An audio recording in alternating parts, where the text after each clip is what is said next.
Okay, so we're diving into Emperor Taizong today. And, when you first hear that name, you might think, oh, another emperor, big deal. But trust me, this guy's different. Oh, yeah, definitely. We're not just talking about some powerful ruler. We're talking about a leader who shaped the very rules of his time. Kind of like, Like an Augustus Caesar yeah, Augustus Caesar shaping Rome. or Genghis Khan Exactly. forging an empire from scratch. This is a guy whose impact echoes through history. Absolutely. So today, we're going to go beyond the typical famous emperor story. We're going to see why Taizong wasn't just powerful, but truly pivotal. Pivotal, yeah, for sure. And what's so fascinating is that he brought together military genius Military genius, okay. with, well, historians call it enlightened despotism. Enlightened despotism. Yeah. Now, those two things, they don't usually go hand in hand, do they? Not really, no. So we're going to unpack that balancing act today. Yeah. And it all begins with his military background. Imagine this, leading troops at 16 years old. 16. Hard to believe. 16. Most of us at 16 were worried about, pop quizzes, Yeah. not life or death battles, You're right? right, yeah. Talk about a crash course in leadership under pressure. Really was. It truly shaped him. That early experience forged a strategic mind, a decisiveness that many leaders spend their entire lives trying to cultivate. That's fascinating. And speaking of decisiveness, there's this incredible story about the siege of Yamen Pass. Oh, yes, Yamen A Pass. 16-year-old Taizong facing a massive Turkic army. He pulls off this incredible psychological move. A real bluff. A total bluff, yeah. And it ends up saving the Sui emperor. Right, the ruler before the Tang Dynasty. Exactly, just to give everyone some context. Yeah, important to remember. So at Yanmen Pass, the Sui forces, they were totally outnumbered, trapped. Oh, wow. But young Taizong, he sees an opportunity. He figures the Turkic leader must be anxious, so deep in enemy territory. Right, makes sense. So Taizong suggests creating an illusion. An illusion, okay. The illusion of a huge relief force coming to the Sui's aid. So basically they're going to fake it till they make it. Exactly, fake a bigger army. And it worked perfectly. The Turkic forces, they panicked. Fearing a larger army than they anticipated, Wow. they retreated. Amazing. And this wasn't just luck. It showed Taizong's deep understanding not only of military tactics, Right. of the psychology of his opponent. So he knew how to read people. Exactly. Reading your opponent is key. And that's a valuable skill even outside of battlefields. Totally. Think boardrooms, negotiations, high-stakes deals. Makes you wonder how much those early successes, shape a leader's whole approach, their confidence, Well, for sure. even decades later. Absolutely. Early wins can be formative. And those successes were just the beginning for Taizong. Fast forward a bit, we see him playing a crucial role in the founding of the Tang Dynasty, alongside his father, Li Yuan. Right, a father-son rebellion, Exactly. They led a rebellion, toppled the Sui dynasty. ushering in a new era. A new era, indeed. But, some historians suggest that the official Tang records might have, how should I put this? Embellished. Yeah, embellished a bit to make Taizong look, well, More like the mastermind. the mastermind, exactly. It's true. History is often written by the victors. And it wouldn't be surprising if there was some, spin, let's say, to solidify Taizong's image. Right. So it's important to, read between the lines a bit, consider the motivations behind those accounts. Like a historical puzzle, yeah. Exactly. And that puzzle includes some early setbacks that became valuable lessons for Taizong. Oh, interesting. Like what? Well, there's the battle outside Gao's city. Gazo City. Taizong was sick with malaria, so he ordered his generals to hold back. Hold back, all right. But they were eager for glory, attacked too soon, and Wow. suffered a crushing defeat. So a classic case of miscommunication. Miscommunication, yeah. Impulsive action. Happens all the time, It really does. even in the most well-structured organizations. So even in ancient China, they had project management issues. In a way, yeah. It makes you feel a little better about, Yeah. that email you forgot to send. We've all been there. Right. But what's interesting is how Taizong reacted. He didn't point fingers, blame anyone. Oh, really? He used the defeat as a learning moment. A learning moment. Yeah, it showed him the importance of clear delegation and communication, especially in chaos. So even history's greats, they had their, their share of mess-ups. They did. And then, right after this defeat, comes a turning point. Okay, a turning point. The death of his rival, Shuju, and the battle with Shuju's son, Shui Renkao. Renkao. This is where Taizong's composure, his strategic brilliance, really shine through. So this is where we start to see the Taizong. the history remembers, the brilliant strategist, Exactly. the leader who could inspire and outmaneuver his opponent. The battle with Shui Renqiao. It's a fascinating study in contrasts. Oh, how's that? Well, Shui Renqiao, he had a larger army, but he was overconfident. Overconfident. It underestimated Taizong. Big mistake. Taizong, on the other hand, he was patient, analytical.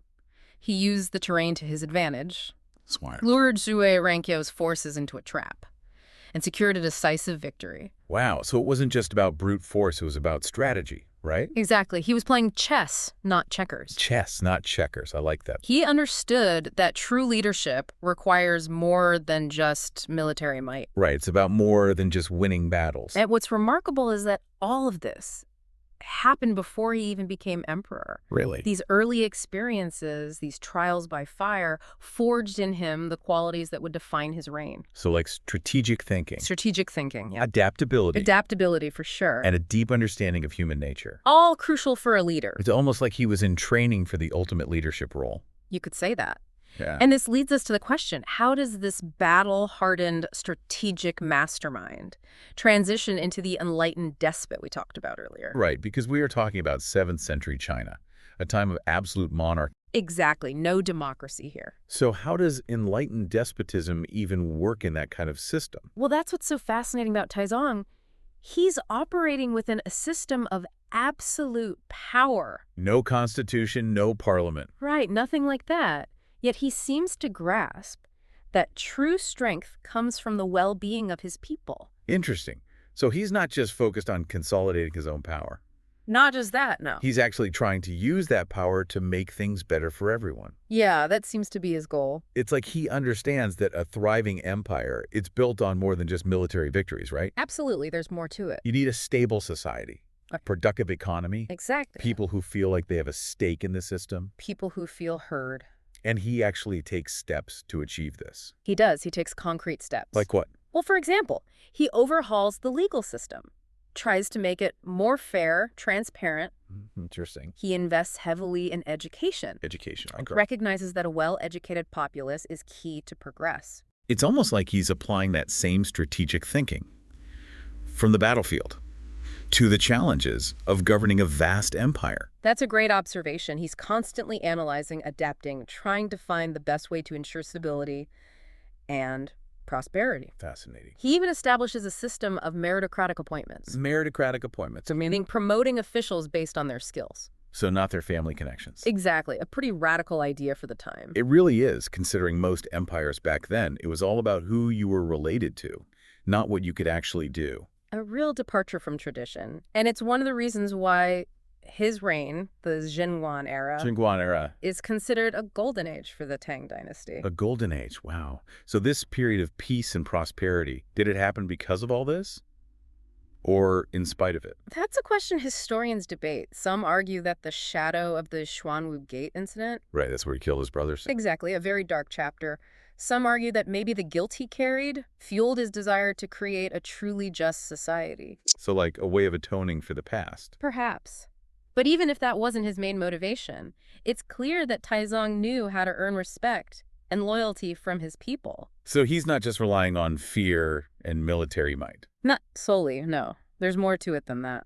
It's fascinating how he balances these different approaches. Yeah. Strength and compassion, A delicate balance. pragmatism and idealism. It's what makes him such an intriguing figure. He's not just a conqueror or a tyrant. He's a complex leader, grappling with the challenges of power in a very unique way. He's not just trying to rule, he's trying to build something lasting. Exactly, a legacy. And to do that, he had to think beyond military strategy and politics. Right, it's bigger than that. He had to think about culture, Culture, okay. education, Right. the values that would shape the Tang Dynasty for generations. So he's not just a warrior king. Not just that. He's a culture shaper, a reformer. Exactly. And one of the most significant ways he influenced Tang culture was through his embrace of Confucianism. Confucianism, interesting. He saw it as a framework for a harmonious society. Right, Confucianism is all about respect for elders, Yes, filial piety. social harmony. Harmony is key in Confucianism, but also an emphasis on education. Education, right? That's- Meritocracy. Which he was already implemented. Exactly, it fit perfectly with his vision. And righteous leadership. So he's incorporating these philosophical ideas Yeah. into his way of governing. He's trying to build a moral foundation for the empire. And it's this combination of strategic brilliance, political savvy, and a genuine desire for a just and flourishing society. That makes Taizong such a remarkable figure. He's not just a conqueror, he's a builder, A builder, yeah. a reformer, A reformer, for sure. a patron of the arts and learning. It's a side of Taizong we don't often hear about. The emperor is a scholar. The philosopher king. Yeah. And it's this aspect of his rule that cements his legacy as one of China's most influential emperors. Wow. He set the stage for unprecedented growth and cultural flourishing.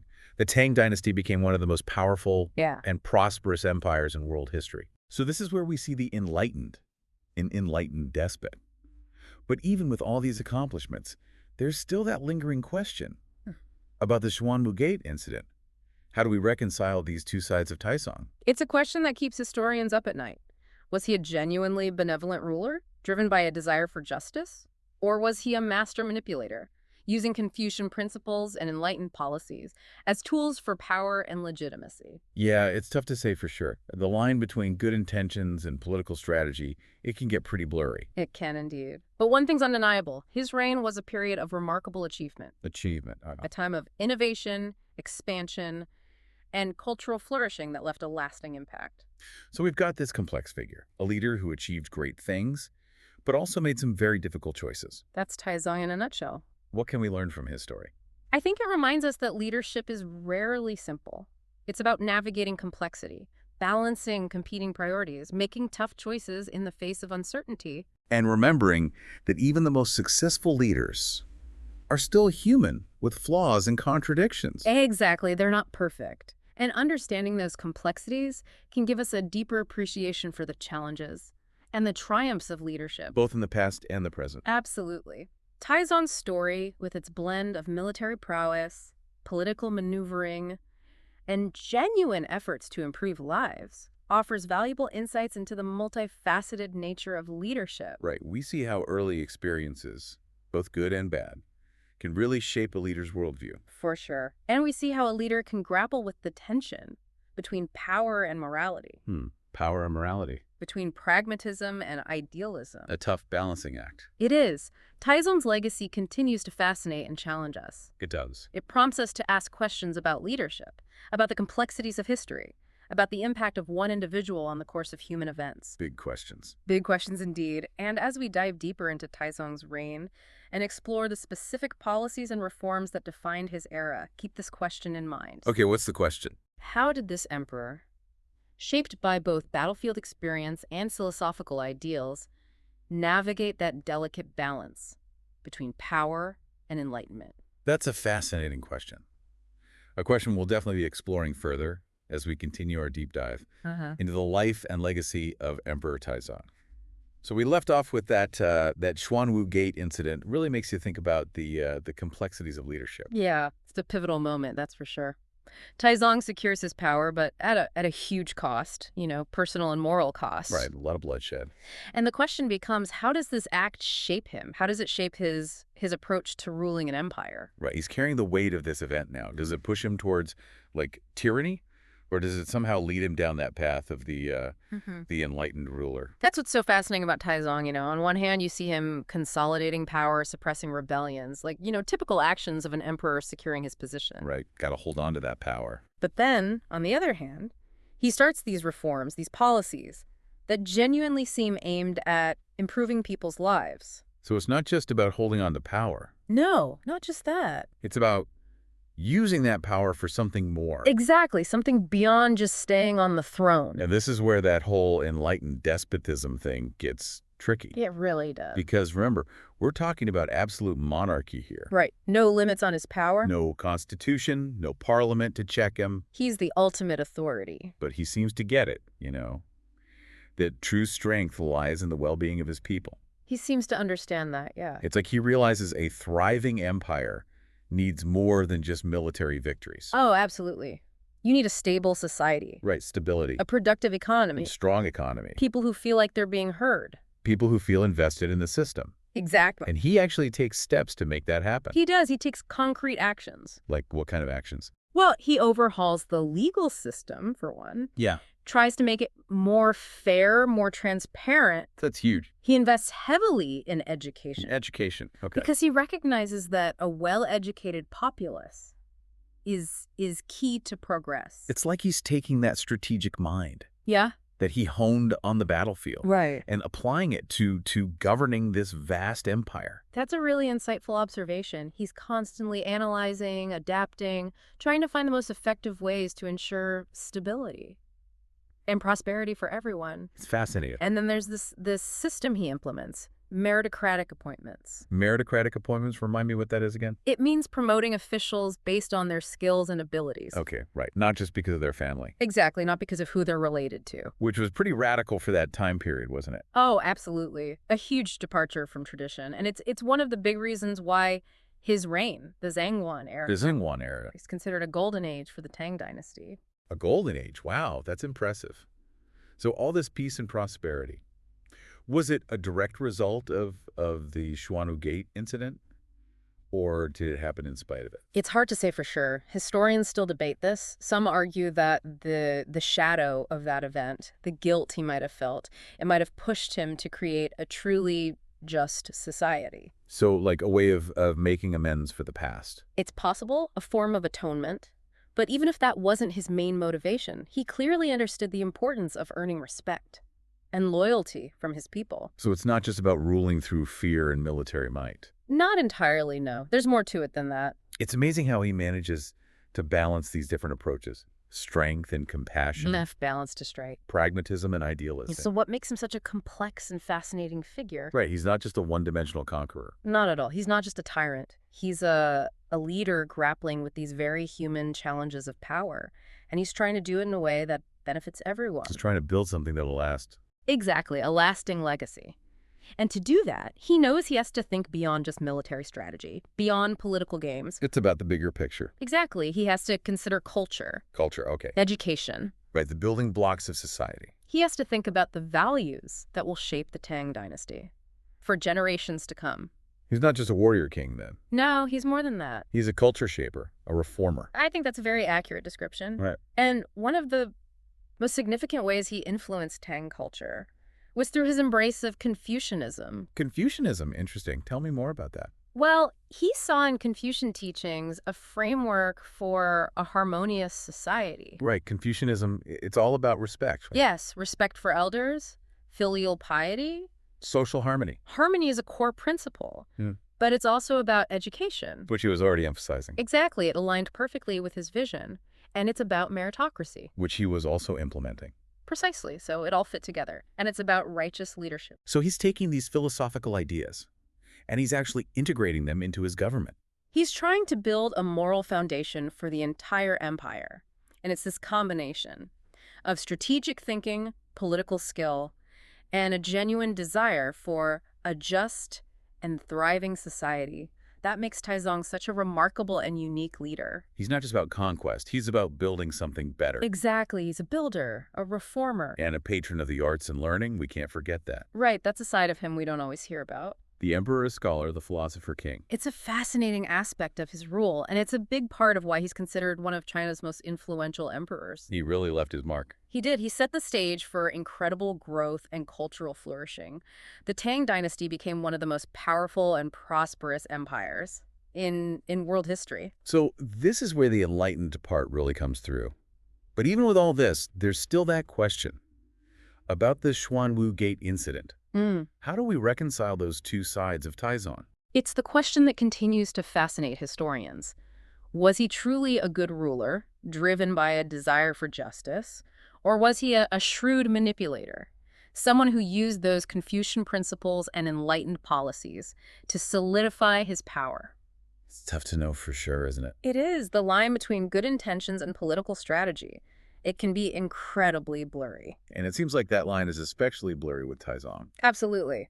But what we can say for certain is that his reign was a time of remarkable achievement. Achievement in so many areas. Innovation, expansion, cultural flourishing.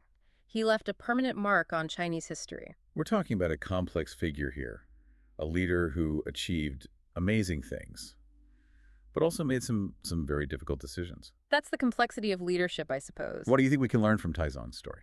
I think one of the biggest takeaways is that leadership is rarely straightforward. It's about navigating those complexities, balancing competing priorities, making those tough calls when you're not sure what the outcome will be. It's about recognizing that even the most successful leaders, they're still human, they're not perfect. Exactly. They have flaws, they make mistakes. And sometimes they make really hard choices. And understanding that human side of leadership, I think it can give us a deeper appreciation for the challenges and the triumphs of leadership. Throughout history and even today. Absolutely. Taizong's story, with its mix of military achievements, political maneuvering, and genuine attempts to make life better for his people, it offers us a really valuable glimpse into the multifaceted nature of leadership. We see how his early experiences, both the victories and the defeats, they shaped how he viewed the world. For sure, those early experiences are crucial, and we see how he struggles with that tension between power and morality. That push and pull between what's right and what's necessary. Between pragmatism and idealism. It's a tough balance to find. It is, and Taizong's story, it continues to fascinate us. It challenges us to think about the nature of leadership, the complexities of history, the impact that a single person can have on the world. Big questions, big ideas to wrestle with. And as we move into the specifics of Taizong's reign, the policies and reforms that really defined his era, I want you to keep this one question in mind. Okay, I'm listening. How did this emperor, shaped by both the battlefield and philosophy, how did he navigate that delicate balance between power and enlightenment? That's a great question to consider, and it's one we'll be exploring in depth as we continue our deep dive into the life and legacy of Emperor Taizong. We've been talking about enlightened despotism, and I gotta say, it still feels kind of like a contradiction. Like, how can absolute power really be used to serve the people? It's a question that's baffled historians for ages, And Taizong's reign, it gives us a really interesting case study because remember, we're talking about a totally different world back then. Yeah, no democracy, no limits on the emperor's power. Right, the emperor's word was law. So how did he handle that power? And how did he try to, use it for good? Well, one of the key things he did was he understood the importance of good advisors. He surrounded himself with smart people. Smart people. People from all sorts of backgrounds, scholars, generals, even some of his old rivals. Oh, wow, even rivals. And he really listened to them, He valued their input. So he wasn't just trying to silence anyone who disagreed with him. No, not at all. He knew a wise ruler needs to hear different perspectives, even the opposing ones. I remember reading that he once said, "A mirror shows you your face, but wise counsel reflects your heart." Yeah, that's a great quote. It shows that he knew his own viewpoint wasn't enough. He needed guidance from others. Makes sense. And it wasn't just about getting advice. It was about creating a system where talented people could rise up. Exactly. A system based on merit, not on family ties. Right, like that system of meritocratic appointments he put in place. A pretty radical idea for that time. It really was. So he's shaking up the power structure, giving opportunities to people who might have been ignored before. That's a great way to put it. And this focus on merit, it wasn't just about appointments. It was reflected in his policies, too. Oh, like how? Well, he brought in land reforms, Tried to distribute land more fairly among the peasants. Okay, land reform. He invested in infrastructure. Infrastructure like what? Canals, roads, things to improve trade and communication. So he's building up the empire, literally. He's laying the groundwork for economic growth, for social mobility. Giving people a chance to improve their lives. Exactly, no matter their background. And I imagine education played a big part in this, too. Absolutely. He expanded the Imperial University, made it more accessible to everyone. Not just the elite. Not just the elite, no. He encouraged studying the Confucian classics. Right, Confucianism was important to him. But he also promoted translating texts from other cultures. Other cultures. Buddhist texts, scientific treatises from India, Central Asia. So he wasn't afraid of new ideas. Not at all. He wanted to learn from everyone. It's this openness that really made the Tang Dynasty so vibrant. It really did a truly cosmopolitan era. And this is where we see the real impact of Taizong's rule. It's not just the battles he won or the political moves he made. It's this lasting legacy he created. A legacy of reforms, of supporting the arts and education. A legacy of trying to build a better society for everyone. A society that's more just, more prosperous. And that's a legacy that still inspires us today. It really does. It reminds us that leadership isn't just about power. There's more to it than that. It's about vision about compassion, Yeah. about using your position to create a world where everyone can flourish. Even in a system like absolute monarchy. Even in a system like that, there's room for enlightened leadership. Leadership that puts people first. Exactly. Leadership that encourages growth, learning.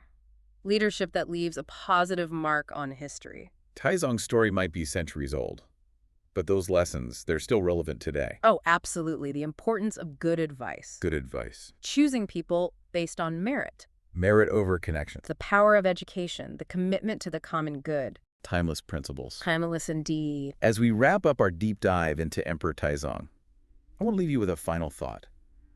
How can we apply these principles in our own lives, in our communities, in the world around us? That's the question we should all be asking ourselves. How can we all strive to be more enlightened leaders, no matter where we are or what we do? Because Taizong's story shows us that even when power seems absolute, the pursuit of enlightenment in ourselves and in our leaders, it's a journey worth taking. Absolutely. So as you go about your day, as you interact with others, remember the legacy of Emperor Taizong.